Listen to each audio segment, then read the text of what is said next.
Halo sobat mahasiswa, selamat datang di seri pembelajaran akuntansi keuangan dan kali ini kita akan bahas materi akuntansi keuangan menengah untuk bab 11 yaitu mengenai depresiasi, penurunan nilai dan deflasi.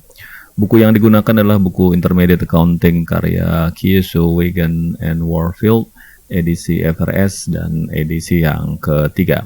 Beberapa istilah di dalam materi ini sudah disesuaikan dengan PSAK 16 tentang aset tetap dan PSAK 48 tentang penurunan nilai aset. Ada 6 materi pembelajaran yang akan kita bahas pada bab 11 ini. Yang pertama yaitu menjelaskan konsep depresiasi dan metode depresiasi. Kemudian yang kedua kita akan membahas mengenai isu lain yang terkait dengan depresiasi. Yang ketiga adalah isu akuntansi yang terkait dengan penurunan nilai aset. Dan yang keempat mengenai prosedur akuntansi untuk deflasi sumber daya mineral. Yang kelima adalah akuntansi terkait dengan revaluasi.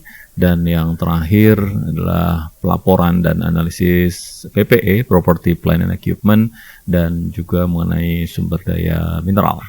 Baik, kita masuk ke materi yang pertama, yaitu mengenai konsep depresiasi dan metode depresiasi.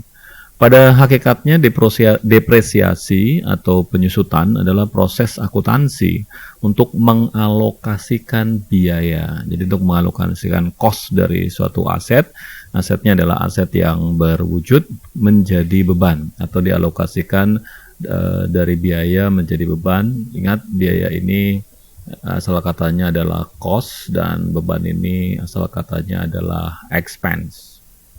Jadi dengan kata lain, depresiasi adalah teknik pengalokasian harga perolehan atau biaya perolehan atau cost gitu dari sebuah aset yang berwujud menjadi expense.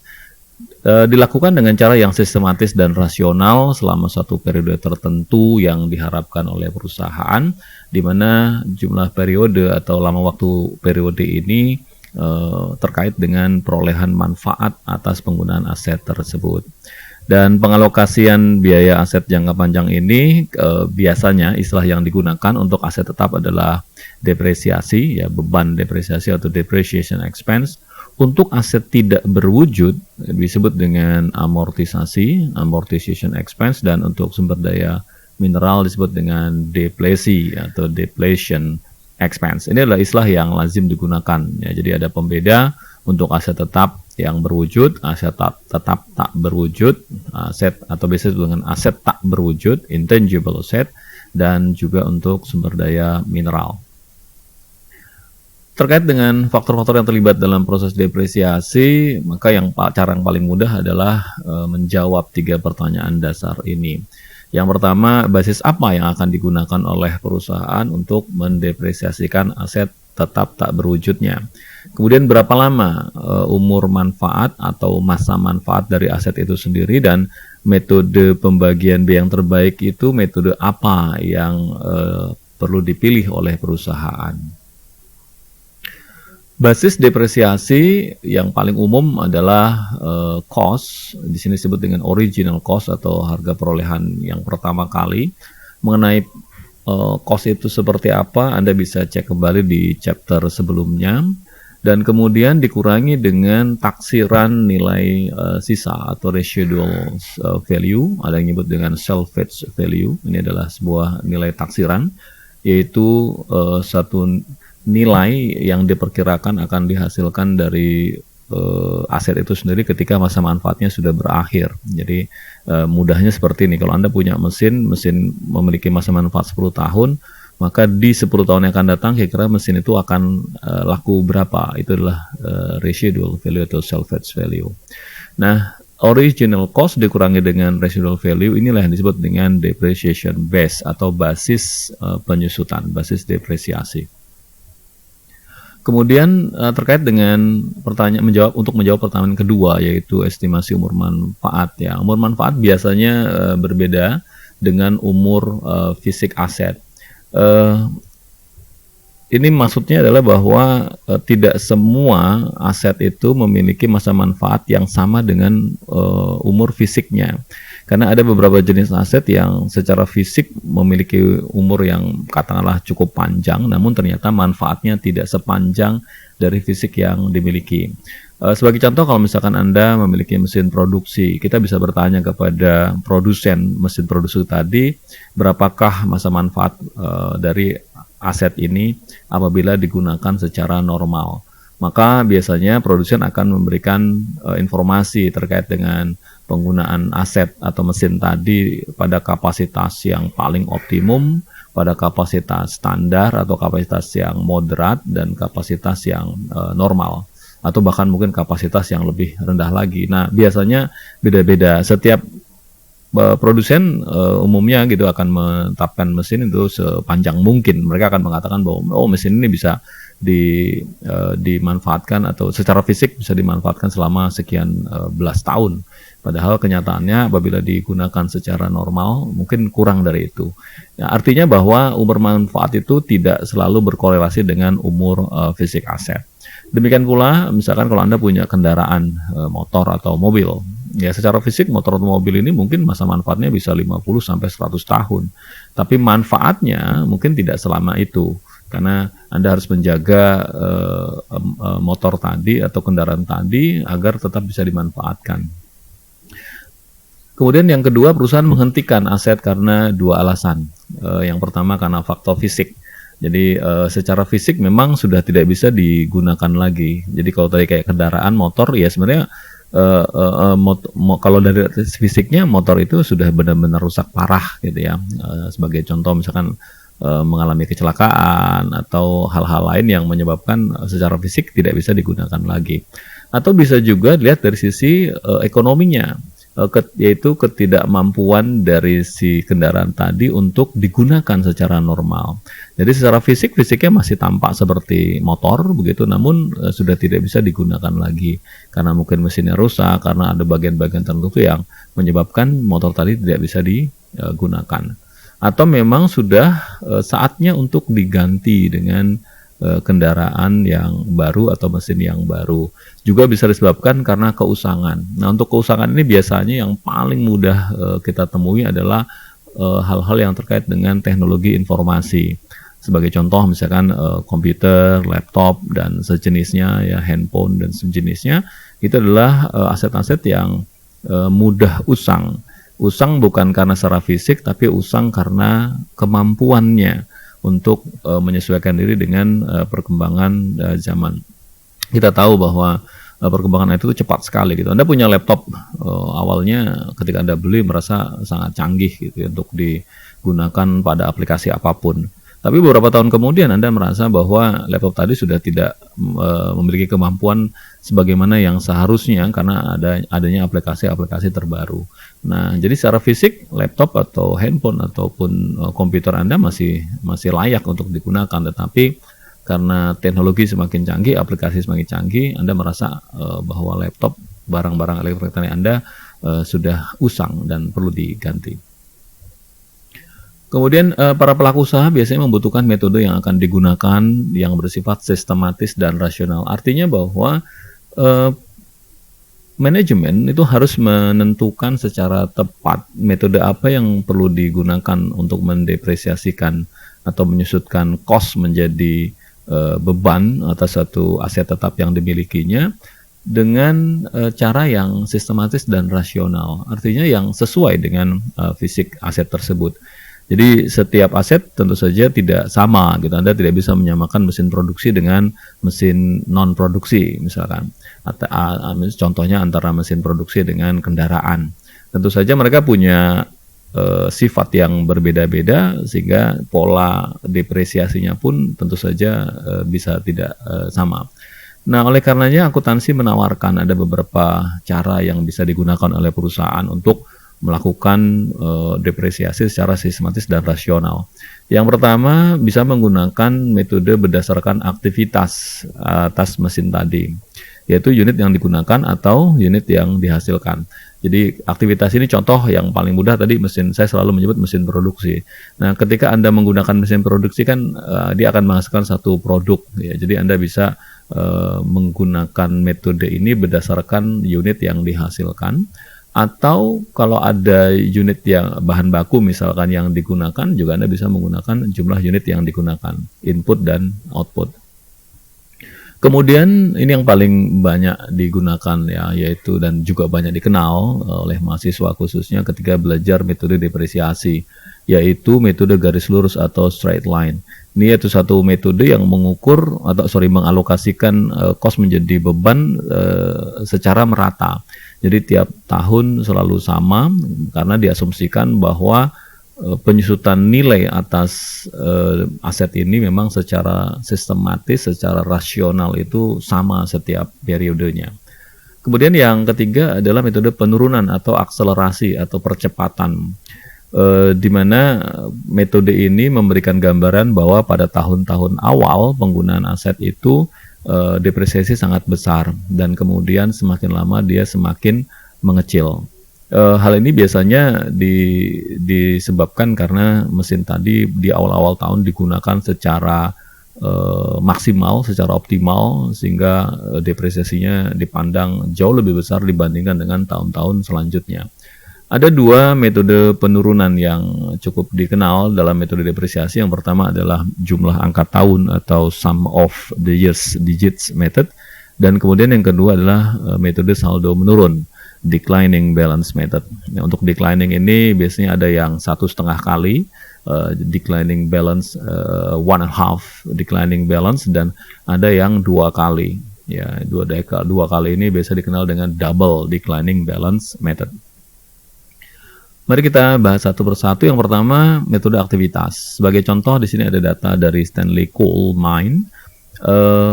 Ada sebuah crane, ini kan alat berat ya, berupa crane. Harga perolehannya, cost-nya adalah 500.000. Estimasi masa manfaatnya 5 tahun, estimasi nilai sisanya 50.000, dan productive life in hour-nya. Jadi kalau dilihat manfaat produktif dalam satuan jam adalah 30.000. Apabila Stanley menggunakan crane tersebut selama 4.000 jam pada tahun pertama, maka kalau Anda menggunakan metode aktivitas, beban depresiasinya adalah sebagai berikut. Jadi Anda hitung berapa basis depresiasi. Tadi basis depresiasi itu adalah cost dikurangi dengan nilai sisa, dikalikan dengan berapa jumlah jam yang digunakan untuk mengoperasikan mesin tersebut, dan dibagi dengan berapa total estimasi dari jam yang dapat digunakan terhadap mesin tersebut. Sehingga Anda bisa lihat di sini hasilnya 500 dikurangi 50.000 dikalikan 4.000, yaitu jam pada tahun ini, dan dibagi dengan jumlah jam estimasi atau productive life in hours tadi. Hasilnya adalah 60.000 untuk tahun tersebut. Kemudian yang kedua, untuk metode garis lurus, saya kira ini sangat sederhana karena Anda sangat mengenal metode ini ya. Dengan contoh yang sama, maka Anda cukup membagi basis depresiasi, cost dikurangi residual value, dibagi dengan estimasi masa manfaat atau estimated service life-nya. Hasilnya adalah 90.000. Kemudian untuk metode menurun atau beban menurun, declining balance ya, ada dua tadi. Yang pertama jumlah angka tahun, yang kedua adalah declining balance. Nah, untuk jumlah angka tahun Anda memang akan menggunakan angka pecahan. Jadi ada pembilang dan penyebut. Nah, untuk penyebut itu adalah jumlah angka tahunnya. Jadi kalau angka tahunnya adalah 5, di sini 5 tahun, berarti Anda tinggal jumlahkan 5 tambah 4 tambah 3 tambah 2 tambah 1. Atau 1, 2, 3, 4, 5 ya, tambah 1 tambah 2 tambah 3 tambah 5. Kalau estimasi useful life-nya 10 tahun, ya 1 tambah 2 tambah 3 tambah 4 dan seterusnya sampai dengan tambah 10. Nah, di sini karena 5 tahun, maka total jumlah angka tahunnya adalah 15, dan ini akan menjadi penyebut. Sedangkan pembilangnya diurutkan dari angka yang paling besar. Jadi jumlah tahun sisa umur pada awal tahun. Jadi kita mulai dari angka 5 tahun pertama, kemudian angka 4 tahun kedua, dan seterusnya di tahun terakhir adalah angka 1. Jadi bukan dibalik ya, kadang-kadang Anda suka lupa 1/5 dulu, 2/5, baru yang terakhir 5/5. Ingat karena kita saldo menurun ya, jadi metode menurun, maka kita mulai dari angka yang paling besar. Sehingga hasilnya nanti untuk tahun pertama adalah 5/15 dan seterusnya sampai tahun terakhir adalah 1/15. Ini adalah contoh penghitungan lain ya. Ini kalau Anda yang belajar matematika Anda tahu ya, untuk menghitung jumlah angka tahun Anda bisa pakai rumus N kali N plus 1 bagi 2. Jadi kalau 5 ya 5 kali 6 bagi 2. Kalau 10, 10 kali 11 bagi 2. Begitu seterusnya. Itu adalah cara paling mudah untuk menentukan jumlah angka tahun. Ini adalah gambaran untuk penggunaan metode jumlah angka tahun dari tahun pertama sampai dengan tahun kelima. Jadi tadi sudah saya sampaikan, nanti akan menggunakan pembilangnya 5 sampai dengan 1, sehingga fraction atau pecahannya itu seperti ini. Ini kalau per tahun utuh ya. Kalau misalkan 1 tahun tidak utuh, maksud saya misalkan perolehan mesinnya dimulai pada tanggal 1 Agustus. Nah, maka di tahun pertama ya kita hitung ya Agustusnya dihitung. Agustus, September, Oktober, November, Desember atau 5 bulan. Maka nanti yang 5/15 ini Anda kalikan juga dengan 5/12. Nanti di tahun keduanya Anda habiskan dulu yang 5/12 kali 5/15 tahun yang lalu gitu ya. Jadi berarti 7/12 dikali dengan 5/15 ditambah dengan tahun tersebut ya. Tahun tersebut berarti dia berarti dia menggunakan yang 4/15. Jadi 15 ini sudah 5 bulan. Kemudian yang berikutnya 5 berarti 7/12 kalikan 4/15, begitu seterusnya. Kemudian untuk metode beban menurun, kalau Anda gunakan double declining, berarti Anda hitung dulu berapa persentase kalau menggunakan metode garis lurus. Dan kemudian Anda kalikan 2. Kalau 1,5 ya kalikan 1,5. Itu kemudian, khusus beban menurun, declining balance ya, untuk menggunakan saldo menurun, yang perlu Anda ingat adalah basis penghitungan depresiasinya tidak mengurangi nilai sisa. Jadi yang Anda pakai adalah dari cost, bukan cost dikurangi residual value. Ini pengecualiannya. Jadi metode ini memang agak unik ya. Contoh misalkan tadi book value-nya, cost-nya yang pertama kali adalah 500. Ya, jadi Anda pakai yang 500, bukan yang dikurangi dengan salvage value. Kemudian kalau Anda lihat di metode depresiasi itu nilainya 20%. Ya, jadi kalau Anda bisa kembali ke metode depresiasi, kalau dipresentasikan itu 20%. Nah, karena kita double declining, berarti dikalikan 2, hasilnya 40%. Nah, sehingga di sini 40 kalikan cost-nya, atau di sini nyebutnya book value-nya, maka hasilnya adalah 200. Begitu seterusnya gitu ya, untuk tiap tahun, sehingga Anda akan menghasilkan angka sampai dengan tahun keempat 64.800. Nah, khusus untuk tahun terakhir Anda tidak harus dihitung gitu. Jadi Anda tinggal lihat nilai sisanya kan 50 ya, nilai saya. Jadi book value-nya harus tersisa 50, maka penyesuaiannya nanti akan menyesuaikan ke sini. Jadi angka B di sini itu khusus ya. Jadi bisa tidak perlu dihitung. Mari kita masuk ke materi yang kedua, yaitu isu lain dalam depresiasi. IFRS menetapkan bahwa setiap bagian dari suatu aset tetap yang nilainya signifikan terhadap total biaya perolehan aset harus didepresiasikan secara terpisah. Maksudnya bagaimana? Ya, kalau Anda punya aset dan kemudian aset itu terdiri dari beberapa part, bagian-bagian atau bagian-bagian yang bisa dianggap sebagai aset tetap yang berbeda, tetapi dia sebenarnya satu jenis aset, maka Anda harus melakukannya secara terpisah. Contohnya misalkan ini di sini diberikan contoh pesawat terbang ya. Pesawat terbang itu punya part atau komponen yang berbeda-beda. EuroAsia Airlines membeli pesawat seharga 100 juta.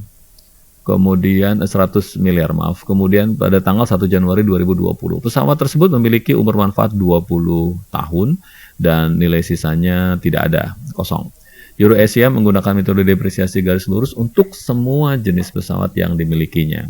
EuroAsia mengidentifikasi komponen-komponen atau part, jumlah dan umur manfaat dari pesawat itu sendiri. Jadi ketika tanda kutip dibedah mesin tadi, pesawat tadi, maka komponennya berupa airframe, kerangka dari pesawat, kemudian engine komponen, komponen mesinnya, dan kemudian komponen lainnya. Jadi di sini diasumsikan bisa dibagi menjadi 3 bagian, part atau komponen. Di mana setiap komponen ini memiliki nilai yang berbeda-beda. Jadi meskipun satu pesawat itu harga belinya adalah 100 miliar gitu, tetapi 100 juta, sorry, ini maaf, saya pakai kacamata plus ya. Jadi kadang angkanya burem, 100 juta di sana. Maka komponen amounts-nya di sini kalau Anda lihat untuk airframe 60 juta, kemudian untuk engine komponen 32 juta, untuk other komponen adalah 8 juta. Dan Anda juga bisa lihat ternyata useful lives-nya, masa manfaatnya juga tidak sama ya. Ada yang 20 tahun, 8 tahun, dan 5 tahun. Nah, ini yang dimaksud dengan kondisi-kondisi khusus yang bisa ditemukan pada satu aset tetap yang memang bisa dipisah-pisah bagiannya. Nah, kalau seperti ini, maka tadi kembali ketentuannya bahwa IFRS menetapkan setiap bagian satu aset tadi harus didepresiasikan secara terpisah. Nah, karena perusahaan menggunakan metode yang sama, yaitu metode depresiasi, ya masing-masing kita bisa hitung berdasarkan metode depresiasi tersebut. Maka Anda bisa lihat di sini untuk airframe, komponen depresiasinya adalah 3 juta, untuk engine komponen 4 juta, dan untuk other komponen 1,6 juta. Totalnya dari 100 juta nilai pesawat, depresiasi tahun berjalan adalah 8.600.000. Nah, untuk depresiasinya itu tidak perlu dipecah komponennya, cukup satu saja, yaitu depreciation expense, pesawat terbang, airlines misalkan begitu ya, atau aircraft, apa begitu. Kemudian accumulated depreciations ya. Di sini Anda boleh menggunakan nama atau kelompok aset yang lebih umum ya, equipment, itu diambil dari PPE ya, property plant and equipment. Jadi ini boleh Anda ganti dengan misalkan airplanes, air space, air terserah ya, sesuai dengan nama dari aset itu sendiri. Dan ini adalah penyajian di laporan posisi keuangannya untuk yang pesawat tadi ya. Di sini ada di sini menggunakan EuroAsia menggunakan nama airplane, sehingga di sini Anda bisa lihat spesifik accumulated depreciation airplanes. Kemudian isu yang lain adalah bagaimana seharusnya perusahaan menghitung depresiasi untuk periode yang parsial, yang tadi sempat saya singgung ya.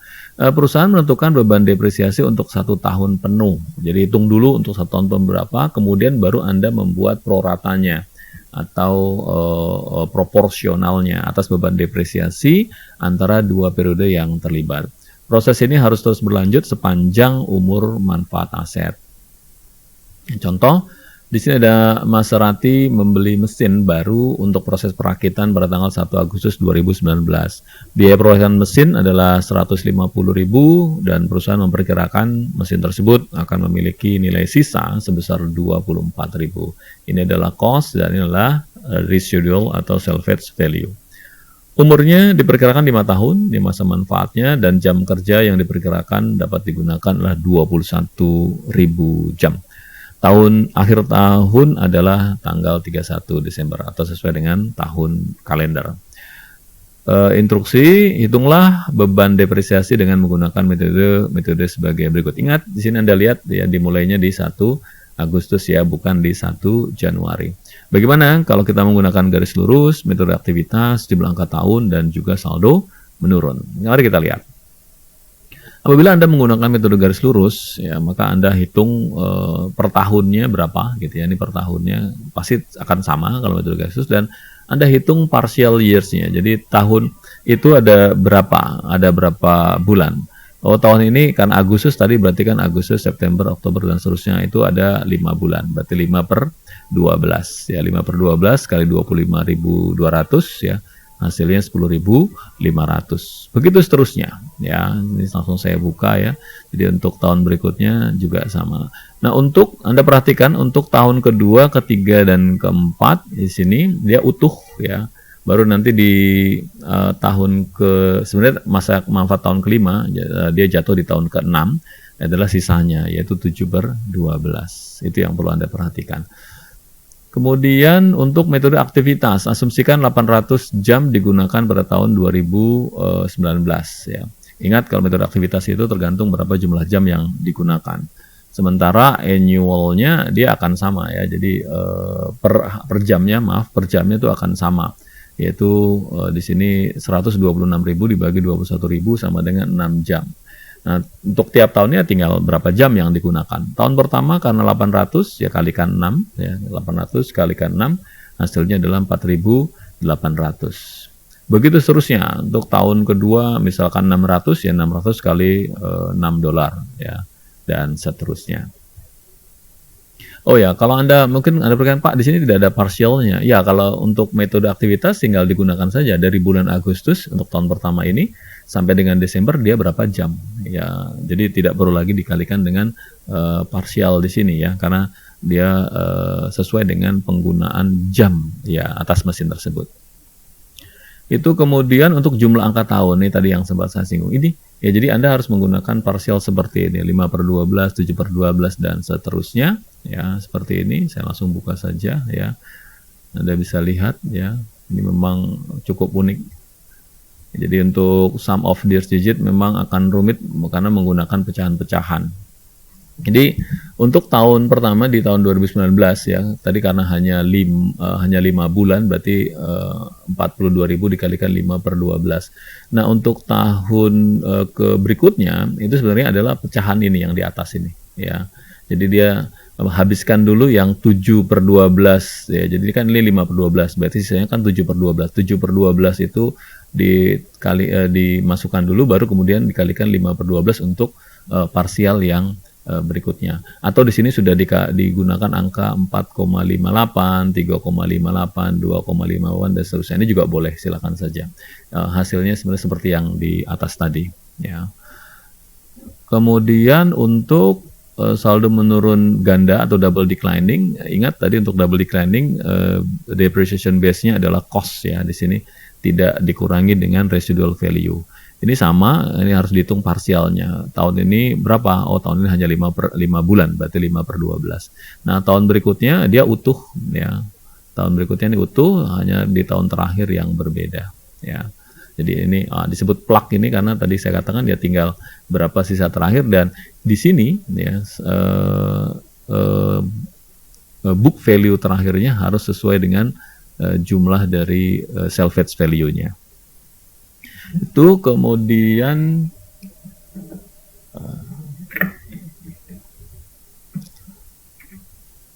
kita lanjutkan ke isu lain masih di isu lain dalam depresiasi, yaitu terkait dengan penggantian aset. Apakah depresiasi menyediakan penggantian aset? Depresiasi tidak melibatkan arus kas keluar. Kita tahu bahwa depresiasi ini merupakan salah satu hal yang sangat kental terlihat dari metode accrual. Jadi akuntansi ada cash basis, ada accrual basis. Untuk akuntansi yang paling banyak digunakan adalah accrual basis. Nah, depresiasi ini merupakan bentuk nyata dari accrual basis. Kenapa? Karena tidak melibatkan arus kas keluar. Nah, dana untuk penggantian aset berasal dari pendapatan yang kemudian disisihkan untuk membeli aset baru. Jadi bukan dari pelaksanaan depresiasi. Nah, ini perlu dicamkan baik-baik, khususnya kalau Anda mempelajari manajemen keuangan ya, karena jangan sampai Anda berpikir bahwa metode depresiasi ini ada uangnya dan uangnya dipakai untuk mengganti aset baru nanti pada saat aset yang sedang didepresiasikan sudah habis masa manfaatnya. Tidak demikian ya, karena depresiasi memang tidak melibatkan arus kas keluar. Kemudian bagaimana kalau ada revisi atau perubahan atas tarif depresiasi? Nah, ketika Anda melakukan revisi atas tarif depresiasi, maka diperhitungkan dalam periode berjalan dan bersifat prospektif. Prospektif itu artinya hanya melihat ke depan. Nanti ketika Anda masuk ke chapter tentang koreksi, akuntansi untuk koreksi atau kesalahan, Nanti ada prospektif dan ada retrospektif. Kalau retrospektif itu kita melihat juga dampaknya di tahun-tahun yang lalu, tapi kalau prospektif kita hanya melihat ke depan. Yang sudah terjadi tidak perlu dilihat lagi, itu yang dimaksud dengan prospektif. Kemudian tidak ditangani secara retrospektif. Nah, retrospektif itu artinya kita tidak perlu melihat ke belakang. Jadi yang sudah depresiasi yang sudah kita hitung tidak perlu kita lihat lagi, kita cukup melihat ke depan saja. Dan tidak dianggap sebagai kesalahan atau item luar biasa. Hal ini nanti akan dibahas detail di chapter tentang akuntansi kesalahan dan perubahan. Contohnya, Arcadia membeli peralatan seharga 510 yang diperkirakan memiliki umur manfaat 10 tahun. Dengan nilai sisa 10.000 dan depresiasi telah dicatat selama 7 tahun dengan basis garis lurus. Jadi ini adalah mau masuk tahun ke-8 begitu ya. Di tahun 2019 atau merupakan tahun ke-8 ditetapkan bahwa estimasi total umur menjadi 15 tahun. Ini yang disebut dengan revisi. Nah, kalau kita lihat ke awal ya, masa manfaat kan 10 tahun. Kita sudah mendepresiasikan selama 7 tahun, berarti kan umurnya tinggal 3 tahun lagi. Nah, ternyata di awal tahun ke-8 ditetapkan bahwa manfaat atas aset ini masih bisa 15 tahun. Atau harusnya 15 tahun, maaf. Jadi masih tersisa berapa? 7 tahun lagi. Ya, jadi harusnya kan 3 tahun kalau dihitung dari 10 tahun. Nah, ini ada tambahan karena dilakukan penghitungan kembali bahwa masa manfaat totalnya ternyata adalah 15 tahun dan nilai sisanya berubah dari 10.000 menjadi hanya tinggal 5.000. Nah, apakah jurnal untuk mengkoreksi penyusutan tahun-tahun sebelumnya? Ada nggak gitu ya jurnal yang dipakai untuk mengkoreksi tahun sebelumnya? Nah, karena kita bersifat prospektif ya, bukan retrospektif, maka tidak ada jurnal yang perlu dicatat atas penyusutan yang sudah kita lakukan tahun-tahun yang lalu. Nah, kemudian berapakah beban depresiasi tahun 2019? Ya, mari kita hitung. Ya, jadi Anda cukup langsung melakukan perubahan. Berapa harga perolehan aset tersebut pada saat dibeli? 510. Kemudian nilai sisa yang sudah yang selama ini digunakan adalah 10, kemudian basis depresiasinya adalah 500. Umur manfaatnya 10 tahun, berarti depresiasi per tahunnya 50.000. Nah, karena kita sudah menyusutkan selama 7 tahun, berarti nilai total penyusutan adalah 350.000. Dengan kata lain, book value-nya saat ini adalah 160.000. Itu adalah book value pada akhir tahun ke-7. Nah, mari kita hitung di tahun ke-8. Ya, jadi tahun ke-8 dan seterusnya, maka kita gunakan nilai bukunya 160.000 tadi dikurangi dengan nilai sisa yang baru. Nilai sisa tadi 5.000. Nah, maka basis depresiasinya adalah 155.000 dan Anda bagi dengan masa manfaat yang tersisa yang baru tadi. Tadi kan 15 tahun ya. Kita berarti tadi kita di akhir tahun ke-7 dan ternyata mesin ini masih 15 tahun. Totalnya 15 tahun, berarti masih 8 tahun lagi. Nah, sudah Anda tinggal bagi saja dengan 8 tahun, maka mulai tahun ke-7 dan seterusnya depresiasinya berubah menjadi 19.375. Jadi kita hanya melihat ke depan. Yang sudah terjadi, yang sebelumnya ini tidak perlu dilihat lagi. Biarkan saja dia sudah dicatat di tahun lalu dan tidak perlu kita utak-atik. Maka mulai tahun mulai tahun ke-8 dan seterusnya, jurnal yang akan dilakukan adalah Depreciation Expense 19.375 dan Accumulated Depreciation 19.375. Kita masuk ke materi berikutnya, yaitu terkait dengan impairment atau penurunan nilai. Aset berwujud berumur panjang atau aset tetap mengalami penurunan nilai ketika, jadi ada klausulnya ya, ketika perusahaan tidak dapat memulihkan nilai yang tercatat atas aset tersebut atau carrying value, baik dengan menggunakannya ataupun dengan menjualnya. Nah, setiap tahun perusahaan mengevaluasi aset untuk mengetahui ada tidaknya indikasi penurunan nilai. Jadi diharapkan perusahaan selalu melakukan tes apakah ada penurunan nilai atas aset tetap tersebut atau tidak. Yaitu suatu penurunan kemampuan aset. Jadi penurunan kemampuan aset dalam menghasilkan uang, baik melalui penggunaan ataupun penjualan produk. Pertanyaannya mungkin, apakah impairment itu sama dengan depresiasi? Jawabannya berbeda. Kalau depresiasi adalah metode pengalokasian cost menjadi expense yang dilakukan tiap tahun. Sedangkan impairment ini adalah satu penilaian atau pengujian, lebih tepatnya disebut seperti itu, untuk mengetahui apakah aset tersebut itu mengalami penurunan kemampuan atau tidak.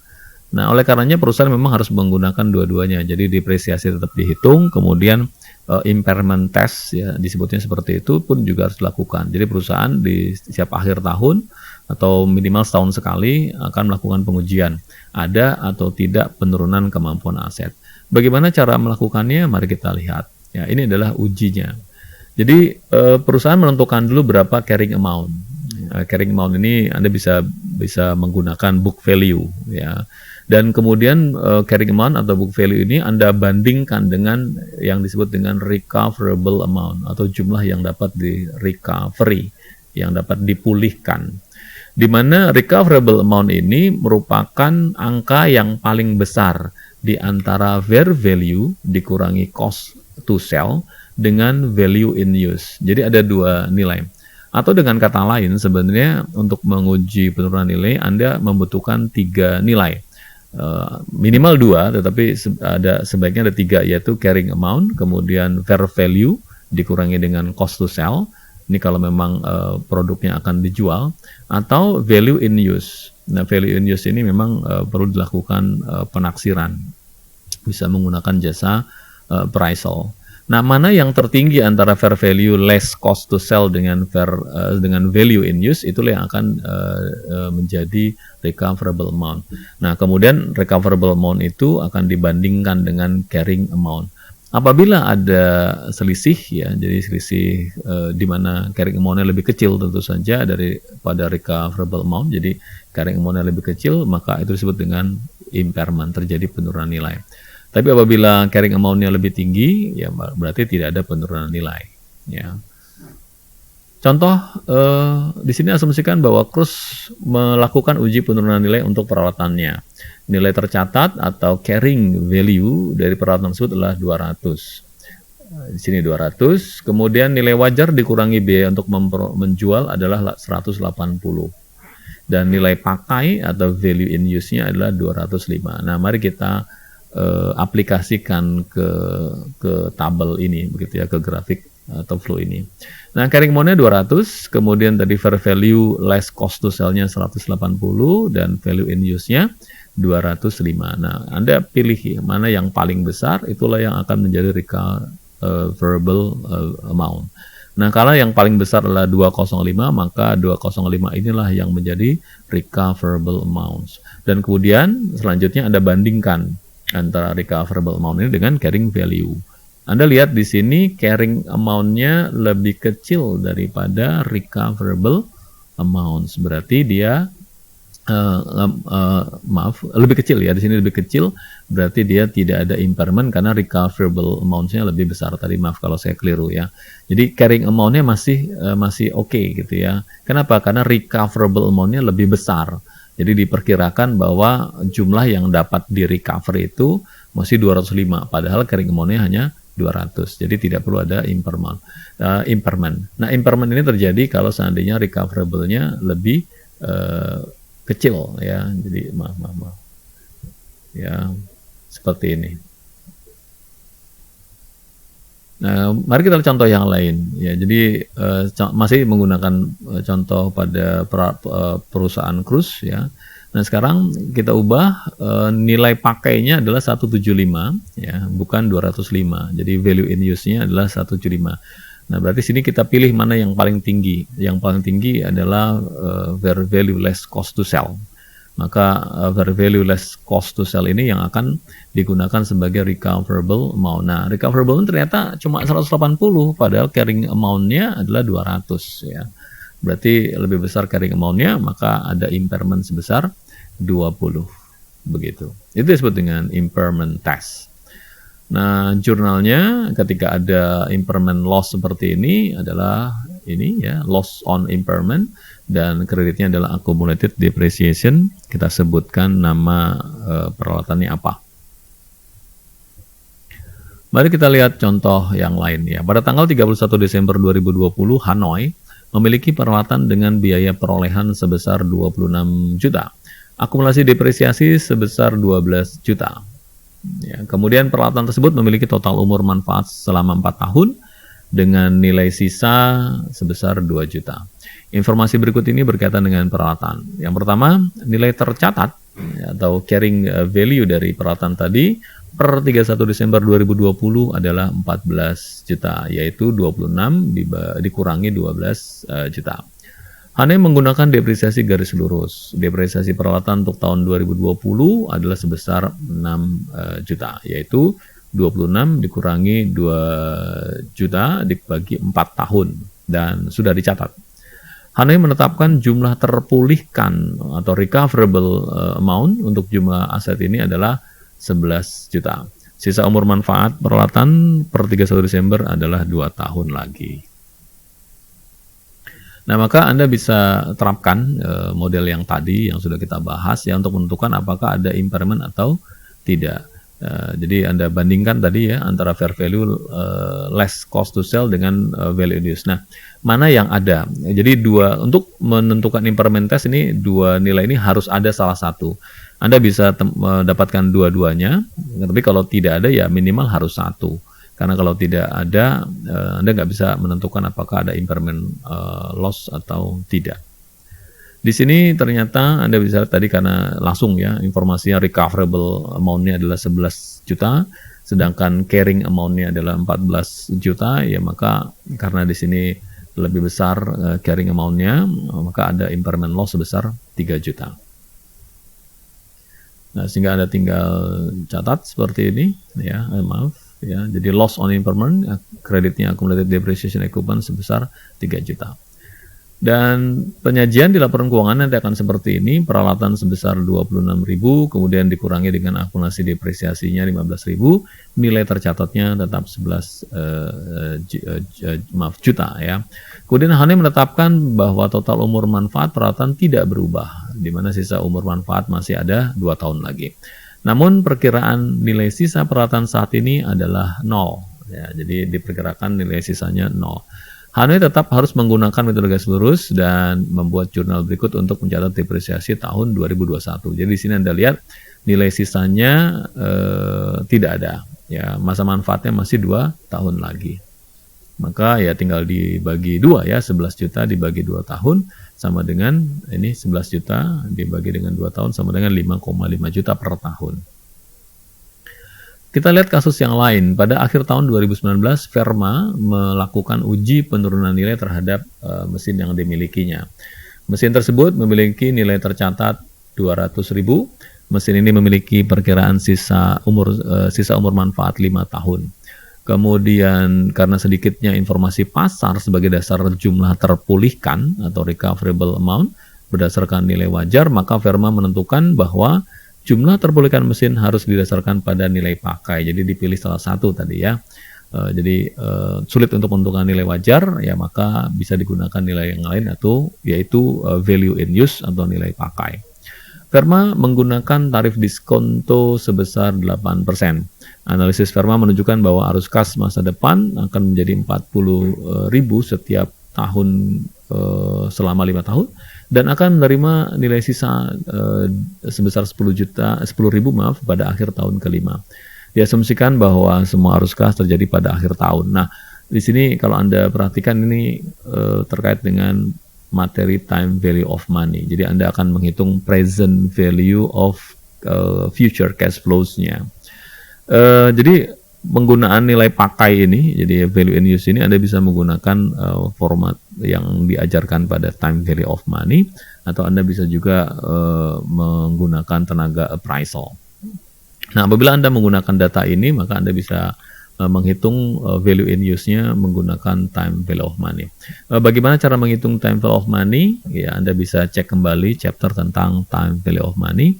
Di sana ada annual, ya ada annuity, ya biasa disebutnya atau anuitas, dan kemudian ada yang non anuitas. Hasilnya adalah 166.514. Ini adalah value in use. Value in use ini akan dibandingkan dengan nilai tercatat atau carrying amount. Hasilnya akan seperti ini. Ya, tadi Anda lihat sini fair value-nya unknown. Nah, karena unknown ya berarti kita akan pakai value in use-nya sebagai recoverable amount. Dan karena di sini carrying amount-nya lebih besar daripada recoverable amount, maka ada impairment sebesar 33,486. Jurnalnya sama, loss on impairment, kemudian accumulated depreciation machinery sebesar 33,486. Begitu seterusnya, ya. Nah, contoh yang lain di sini ada Tan Group membeli, ya, ini kalau ada pembalikan, ya, ada recoverable atau ada pemulihan atas kerugian yang sudah dicatat. Tan membeli mesin atau peralatan di sini 1 Januari 2019 seharga 300.000. Masa manfaat 3 tahun tanpa nilai sisa. Nah, kemudian Anda bisa lihat di sini depresiasi tiap tahunnya, ya, untuk 2019, 2020 dan 2021. Di mana untuk carrying amount 2019, akhir 2019 adalah 200, kemudian 2020 adalah 100, dan di 2021 sudah selesai. Pada tanggal 31 Desember 2019, Tan mencatat rugi penurunan. Jadi di tahun 2019, Tan melakukan uji penurunan nilai, dan hasilnya ada loss atas penurunan nilai yang harus diakui, yaitu sebesar 20.000. Tan mencatat loss on impairment 20.000, accumulated depreciation equipment 20.000. Ini sudah dicatat. Nah, kemudian di tahun 2020 ada recover, ya, beban penyusutan dan jumlah tercatat terkait dengan kondisi peralatan tadi setelah penurunan nilai akan menjadi seperti ini, ya. Nah, pada akhir tahun 2020, Tan menentukan bahwa jumlah terpulihkan atas peralatan tersebut adalah sebesar 96. Jadi Anda lihat carrying amount-nya 90, ya 90, dan kemudian recoverable amount-nya nilai terpulihkan, ya, atau recoverable amount-nya adalah 96. Berarti kan naik, ya. Nah, oleh karena itu Tan boleh membalik kerugian penurunan nilai yang sudah dilakukan tahun yang lalu. Tetapi maksimum adalah sebesar total penurunan nilai yang sudah pernah dicatat, ya, tidak boleh lebih. Nah, maka Tan bisa membalik, ya, accumulated depreciation equipment sebesar 6.000, dan kemudian recovery of impairment loss-nya sebesar 6.000. Anda lihat sini recovery, ya, atau pemulihan. Kita masuk ke materi yang lain. Ada yang disebut dengan unit penghasil kas. Ketika tidak mungkin dilakukan untuk menilai penurunan nilai aset, ya, jadi kita sulit untuk melakukan uji penurunan nilai, ya, untuk aset tunggal, dikarenakan aset tunggal tersebut menghasilkan arus kas hanya dalam penggabungan dengan aset lainnya, maka perusahaan menentukan kelompok aset terkecil yang menghasilkan arus kas secara independen dari arus kas dengan aset lain tersebut. Maksudnya seperti apa? Mari kita lihat, ya. Laporkan, ini caranya. Jadi penurunan nilai terhadap aset yang akan dilepas tadi. Laporkan aset yang diturunkan nilainya tersebut dengan menggunakan konsep lower of cost or net realizable value. Oh, apa ini? Ya, ini Anda bisa cek kembali ke materi tentang inventory, ya. Kemudian tidak ada depresiasi atau amortisasi yang dilakukan terhadap aset yang dimiliki untuk dilepaskan selama periode aset tersebut dimiliki. Dan kemudian dapat menaikkan atau menurunkan nilai aset yang dimiliki untuk dilepaskan pada periode mendatang. Selama nilai tercatat setelah penghapusan tidak pernah melebihi nilai tercatat aset sebelumnya. Artinya kalau ada recovery seperti tadi, recovery-nya tidak boleh melebihi loss on impairment yang sudah dicatat sebelumnya. Nah, kalau dilihat gambarannya kurang lebih seperti ini, ya. Ini impairment test, ya. Ini untuk resume atau ikhtisarnya. Jadi apakah Anda perlu melakukan impairment test, kira-kira begitu, ya. Ini, maka pertanyaannya adalah recoverable amount-nya less than carrying amount atau tidak. Jadi recoverable amount-nya lebih kecil dari carrying amount atau tidak. Kalau jawabannya tidak, maka tidak ada impairment. Kemudian kalau jawabannya iya, ternyata lebih kecil, ya Anda berarti ada impairment. Nah, impairment-nya harus dihitung. Kalau asetnya adalah aset yang memang digunakan, ya, aset yang Anda miliki untuk digunakan, maka Anda menggunakan mekanisme impairment loss yang sudah dibahas, ya. Jadi ada impairment loss, yaitu excess antara carrying amount dengan recoverable amount-nya. Kemudian depreciate on new cost basis, dan kemudian kalau ada reversal atau tadi recoverable, ya, pembalik, ya, maka Anda lakukan pembalikan. Nah, bagaimana kalau asetnya memang dimiliki untuk dijual atau dilepaskan, disposal? Ya, maka Anda menggunakan konsep kalau aset ini memang aset seperti persediaan ya, jadi lebih cenderung memiliki karakteristik persediaan, Anda gunakan konsep yang sudah dibahas di persediaan atau inventory, yaitu Anda gunakan lower of cost or fair value less cost to sell atau net realizable value, dan kemudian no depreciation, yang tidak ada depresiasi yang perlu dilakukan. Itu kemudian kita masuk ke depresi. Depresi ini sama seperti depresiasi, tetapi depresi digunakan istilah yang digunakan penyusutan, istilah penyusutan yang digunakan untuk sumber daya alam. Ada dua kategori dalam sumber daya alam. Yang pertama adalah aset biologis, contohnya hutan, karena kita sedang bicara sumber daya alam ya. Di chapter yang lalu kita pernah bahas aset biologis, tapi terkait dengan peternakan, kehutanan, dan sebagainya. Ya, peternakan, tumbuh-tumbuhan, dan sebagainya. Nah, untuk sumber daya alam, aset biologis bentuknya adalah hutan. Nanti yang dipakai pendekatanlah nilai wajar atau fair value approach seperti yang sudah dibahas di chapter 9. Nah, kemudian ada yang kedua sumber daya mineral, contohnya minyak, gas, tambang, mineral, dan lain-lain. Nanti ada penghapusan atas seluruh aset dan penggantian aset hanya dilakukan melalui tindakan alam. Seperti apa? Mari kita lihat ya. Nah, sama seperti di depresiasi, maka Anda perlu juga membangun basis depresinya. Basis depresinya bisa meliputi biaya pra-eksplorasi, bisa biaya eksplorasi dan evaluasi, juga terkait dengan biaya pengembangan. Jadi, biaya ketiga jenis biaya ini perlu diperhitungkan di dalam penentuan basis depresi.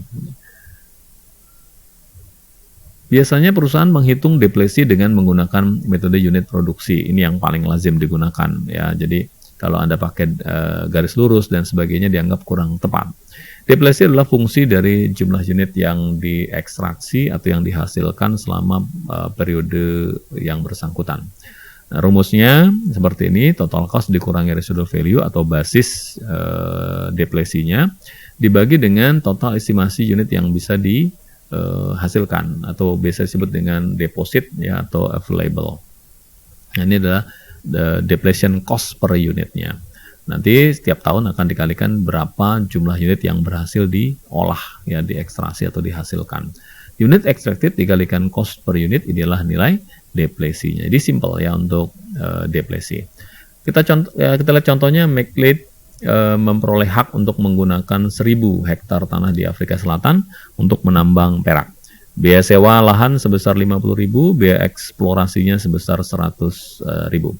Biaya pengembangan aset tidak berwujud yang dikeluarkan untuk membuka lahan tambang adalah sebesar 850.000. McLeod memperkirakan bahwa tambang tersebut menyediakan deposit ya atau available ya sebesar 100.000 ons perak. Ya, Anda tinggal hitung saja berapa total cost yang dikeluarkan untuk menambang perak ini dikurangi dengan nilai sisa dibagi dengan estimasi unit yang ada ya atau deposit tadi. Hasilnya adalah 1 juta. 1 juta ini cost-nya dari meliputi biaya sewa, biaya eksplorasi, dan biaya membuka lahan tambang. Kemudian dibagi dengan unit depositnya yang available. Ya, hasilnya adalah 10 per ons ya. Maka untuk tahun-tahun berjalan ya tinggal dikalikan dari per ons tadi ya atau cost per unit tadi dikalikan dengan unit yang bisa diekstraksi pada tahun berjalan.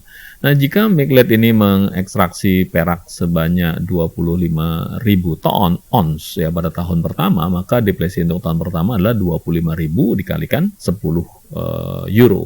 Hasilnya adalah 25.000 euro. Jurnalnya inventory ya, sebesar 250 dan akumulasi depresi ya, atau depletions ya, accumulated depletion sebesar 250.000. Ini jurnal untuk mencatat depresi. Nanti di laporan posisi keuangan akan nampak seperti ini berapa nilai dari silver mine, sumber daya alamnya, at cost sebesar 1 juta dan kemudian dikurangi dengan akumulasi depresinya sebesar 25.000, hasilnya 750. Kalau Anda bertanya, Pak, di sini kok inventory? Ya, karena kan perak tadi nanti akan dijual ya. Apakah nanti diolah terlebih dahulu, berarti dia masuk raw inventory kalau memang perlu diolah, karena misalkan peraknya perak mentah.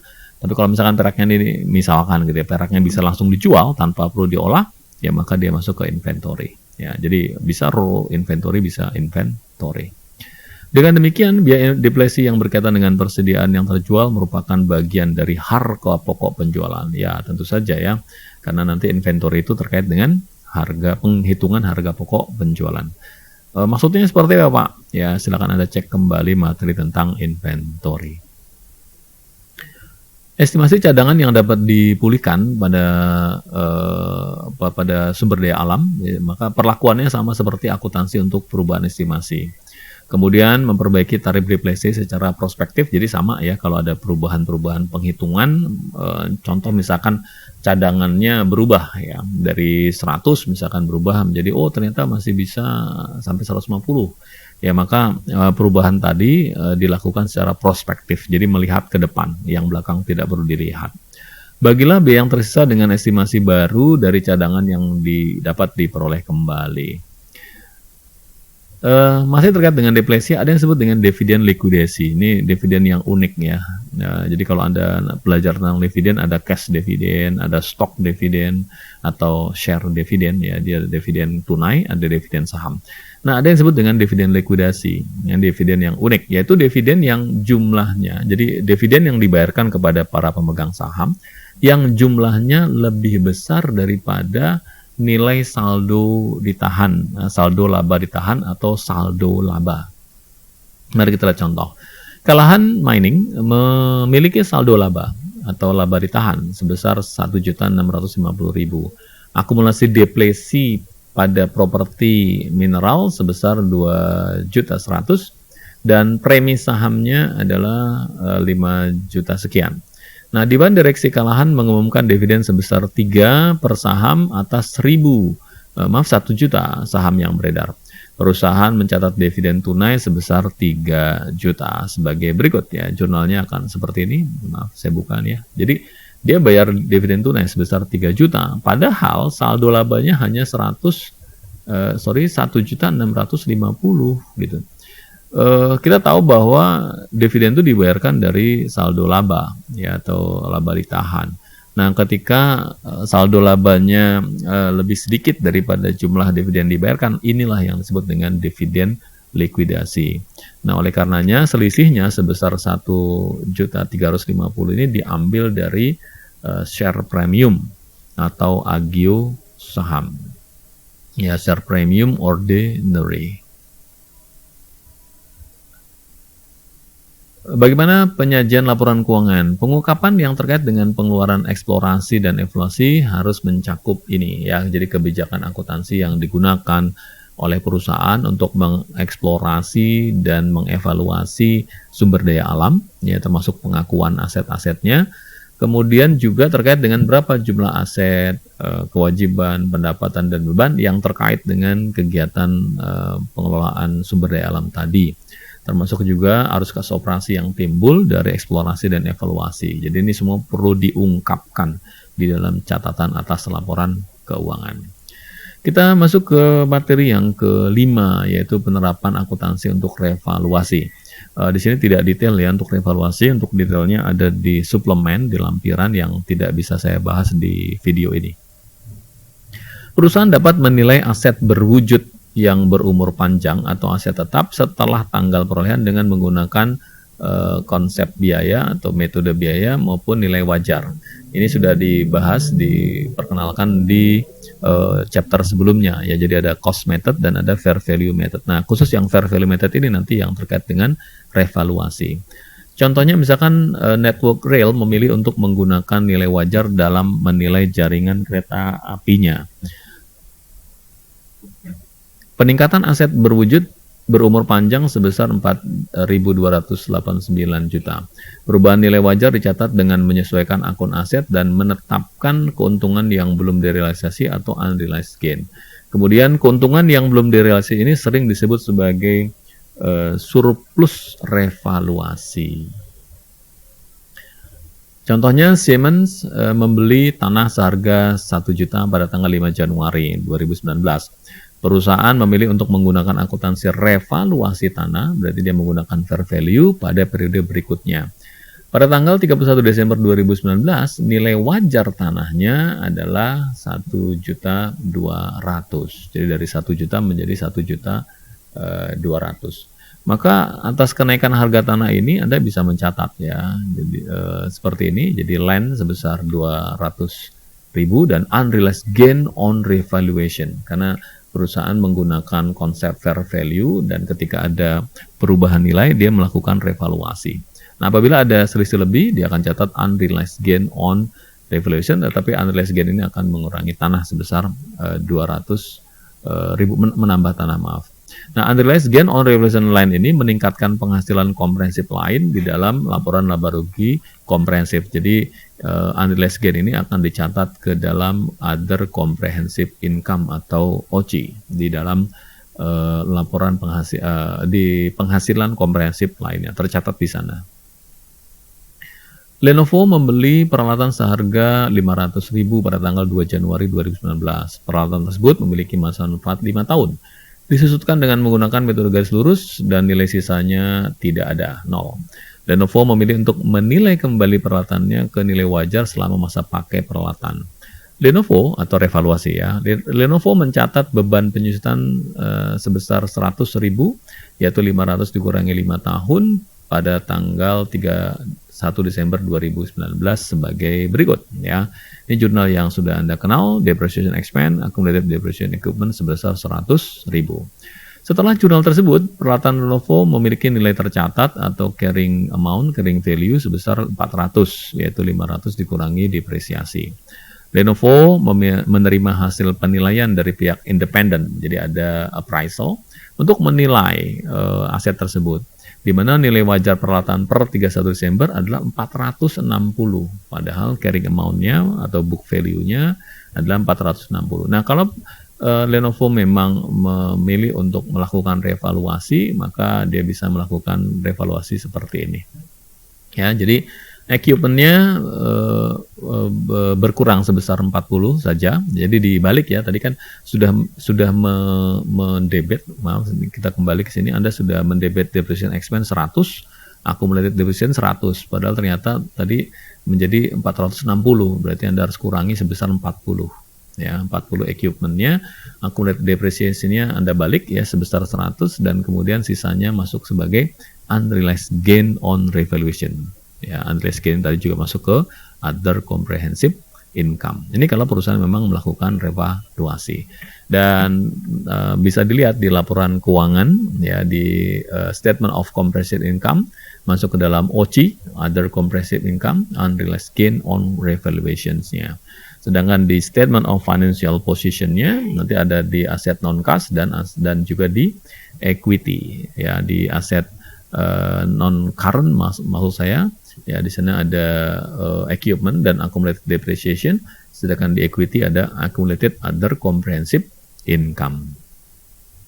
Dalam keadaan apapun, akun akumulasi penghasilan komprehensif lain yang terkait dengan revaluasi tidak boleh bersaldo negatif. Ini ketentuannya ya, jadi nggak boleh negatif. Kalau negatif nanti akan mengurangi ekuitas ya. Perusahaan dapat memilih untuk menilai hanya satu kelas aset, misalnya bangunan, dan tidak merevaluasi aset lain seperti tanah atau peralatan. Jika perusahaan hanya memilih bangunan untuk dilakukan revaluasi, maka revaluasi berlaku untuk semua aset dalam kelas yang sama. Kelas aset adalah pengelompokan barang-barang yang memiliki sifat dan kegunaan yang sejenis atau serupa di dalam operasi perusahaan. Nah, perusahaan juga harus melakukan segala upaya untuk menjaga agar nilai asetnya tetap up to date. Jadi kalau Anda memilih untuk menggunakan fair value dan kemudian Anda revaluasi, maka Anda harus mempertahankan metode tadi gitu ya. Jadi melakukan segala upaya untuk bisa menentukan agar nilai asetnya selalu sesuai dengan fair value-nya. Itu konsekuensi kalau Anda menggunakan fair value untuk menghitung nilai PPE, property plant and equipment, apabila menggunakan fair value method dan revaluasi method atau revaluation method. Dan terakhir untuk penyajiannya, untuk aset terdepresiasi, itu Anda menggunakan akumulasi depresiasi. Untuk yang depresi ya gunakan akumulasi depresi. Oke, kemudian nih untuk analisisnya ya, jadi ada beberapa analisis ini akan dibahas di materi manajemen keuangan, dan juga di bagian awal ada materi tentang analisis ya. Untuk PPE, property plant equipment, yang banyak digunakan adalah aset turnover atau perputaran aset. Aset turnover itu rumusnya adalah ini ya, net sales dibagi dengan average total aset. Contohnya misalkan Siemens, di sini ada net asetnya 79644, kemudian ada total aset awal dan akhir dan total aset awal serta net income. Maka Anda tinggal ambil saja data-datanya. Net sales-nya 79466, kemudian dibagi dengan average total aset ya. Oh ya, kalau Anda mendengar kata turnover itu pasti atasnya ini ya, pembilangnya ini adalah sales ya. Jadi biasanya dipakai adalah net sales. Hasilnya adalah 0,65 kali ya. Jadi perputaran aset tadi sebanyak 0,65 kali dalam 1 tahun. Kemudian analisis yang lain adalah profit margin on sales. Rumusnya adalah ini net income dibagi dengan sales. Jadi Anda bisa lihat datanya ya, gunakan data yang ada di sini ya, kemudian Anda pindahkan ke sini ya. Hasilnya adalah 7%. Jadi profit margin on sales-nya adalah 7%. Kemudian ada juga yang namanya ROA, return on assets ya. Return, nah kalau bicara return itu pakai, di sini ada return, itu pakainya income. Tapi kalau turnover itu pakainya sales ya.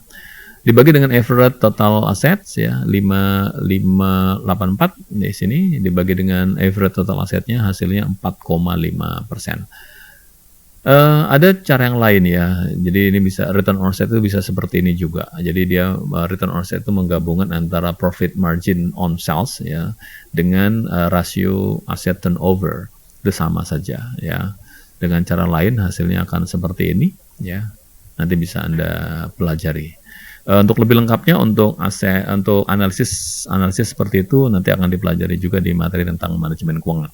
Dan saya juga membuat video tentang manajemen keuangan, Anda bisa cek di sana.